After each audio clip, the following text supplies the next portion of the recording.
কংগ্রেস এবং আইএসএফ সমর্থিত প্রধানের বিরুদ্ধে টাকা আত্মসাতের অভিযোগ। গ্রামবাসীদের দীর্ঘদিনের স্বপ্ন ছিল পরিশ্রুত পানীয় জলের একটি জলাধার তৈরি করার। সেই মতো মুখ্যমন্ত্রী মমতা ব্যানার্জির একটি প্রকল্প থেকেই জালালপুর গ্রামে তৈরি হয়েছিল পানীয় জলের ট্যাঙ্ক, কিন্তু শুরুতেই যেন সব শেষ হয়ে গেল। এই জলের ট্যাঙ্ক তৈরি হওয়ার কিছুদিনের মধ্যেই ভেঙে পড়ল। আর এই ঘটনায় কংগ্রেস এবং আইএসএফ পরিচালিত জালালপুর গ্রাম পঞ্চায়েত কর্তৃপক্ষের বিরুদ্ধে দুর্নীতির অভিযোগ তুলে প্রশাসনের দ্বারস্থ হয়েছে স্থানীয় তৃণমূল নেতৃত্ব। ঘটনাটি ঘটেছে কালিয়াচক 1 ব্লকের জালালপুর গ্রাম পঞ্চায়েতের শ্রীরামপুর গ্রামে। পাশাপাশি সংশ্লিষ্ট গ্রাম পঞ্চায়েত প্রধানের বিরুদ্ধে কালিয়াচক থানা এবং ব্লক প্রশাসনের কাছে লিখিত অভিযোগ দায়ের করেছেন তৃণমূলের জালালপুর অঞ্চল কমিটির সভাপতি মোহাম্মদ আমির সোহেল। পুরো ঘটনাটি নিয়ে পূর্ণাঙ্গ তদন্তের নির্দেশ দিয়েছে প্রশাসন। তৃণমূলের জালালপুর অঞ্চল কমিটির সভাপতি মোহাম্মদ আমির সোহেল জানিয়েছেন, 2 মাস আগে গ্রামবাসীদের সুবিধার কথা মাথায় রেখেই কংগ্রেস এবং আইএসএফ পরিচালিত সংশ্লিষ্ট পঞ্চায়েত কর্তৃপক্ষ একটি জলাধার তৈরি করে। সেই জলের ট্যাঙ্ক তৈরি হওয়ার পরই একটি পিলার ভেঙে বসে গিয়েছে। ওরা রাজ্য সরকারের টাকা নিয়ে তছরূপ করেছে। সার্বিক উন্নয়নের ক্ষেত্রে এভাবেই দুর্নীতি করা হচ্ছে। কিছুদিনের মধ্যেই গরম পড়ে যাবে। মানুষের সুবিধার জন্য রাজ্য সরকার এখানে একটি জলের ট্যাঙ্কের ব্যবস্থা করেছিলেন, কিন্তু শুরুতেই বিপত্তি ঘটল, জলের ট্যাঙ্কিটি ভেঙে বসে গিয়েছে। এই ঘটনায় কংগ্রেস এবং আইএসএফ পরিচালিত সংশ্লিষ্ট গ্রাম পঞ্চায়েত প্রধানের বিরুদ্ধে পুলিশ প্রশাসনের কাছে আর্থিক দুর্নীতির অভিযোগ জানানো হয়েছে। জালালপুর গ্রাম পঞ্চায়েত প্রধান আব্দুল বারেক জানিয়েছেন, সমস্ত অভিযোগ ভিত্তিহীন। আসলে ওরা বিভিন্ন কাজের ক্ষেত্রে টাকা দাবি করছে। টাকা না দেওয়ার জন্যই আমার বিরুদ্ধে এরকম মিথ্যা অভিযোগ করা হয়েছে।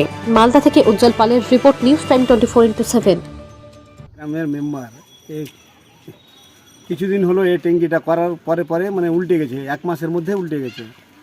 আইএসএফ আর টিএমসি, আইএসএফ আর নিয়ে আপনার কংগ্রেস নিয়ে প্রধান হয়েছে, বারেক প্রধান। কি করছে না করছে কোনো মানে আমাদেরকে পাত্তাই লাগতে দেয় না।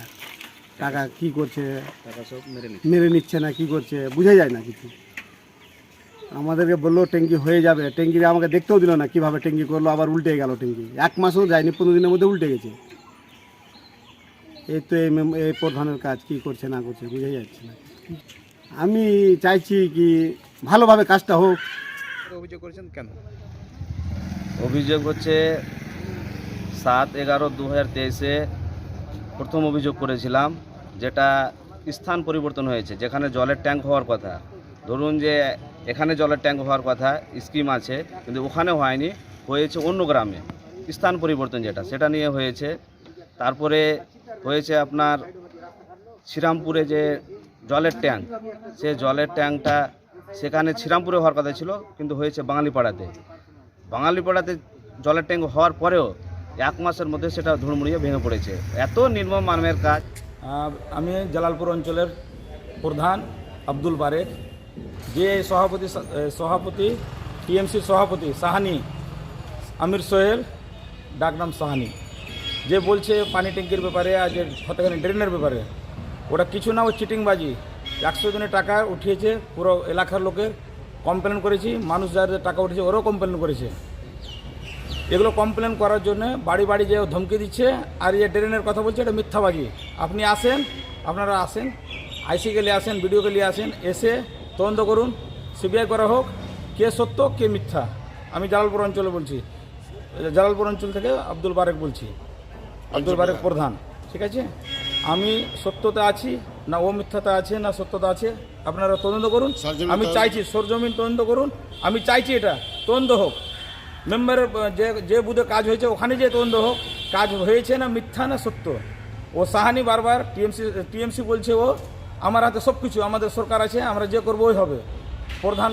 প্রধানকে এসে ধমকি দিয়েছে, টাকা নিবে, এটা নিবে। আমি কোনো মতে ওর মাস্তানি আমি চাই না, ও মাস্তানি আমার কাছে করতে চাই না, ওটা চলে না। ওই জন্য এগুলো কমপ্লেন করছে, মিথ্যাবাজি। আপনারা সরজমিনে এসে তদন্ত করুন, সিবিআই করুন। কাজ যে মিথ্যা হয়ে থাকে আমার শাস্তি হবে, ওর যে মিথ্যা হয় ওর শাস্তি হোক, উচিত কাজ হোক, ন্যায্যবাদী, যেটা ন্যায্যটা আমি চাই। ভিডিওতেও কমপ্লেন দিয়েছি, আইসিকেও দিয়েছি, এসডিপিকেও দিয়েছি। আমি কমপ্লেন করেছি, গ্রামের লোক করেছে, এলাকার লোক করেছে। আমার কাছে এসেছিলো, দরখাস্ত দিয়েছিল আমাকে, কিন্তু 100 দিনের টাকা সব খাচ্ছে সাহানি আর সেজাদ, সাহানি খান আর সেজাদ শেখ। টাকাতে করেছে, ওই জন্য উল্টে পড়ে গেছে। আমরা ভালো চাই। এটা কিসের জন্য হয়েছিল? তলাটা সব সময় চুইছে, বাস ভস করে উল্টে গেল। নতুন মাটি।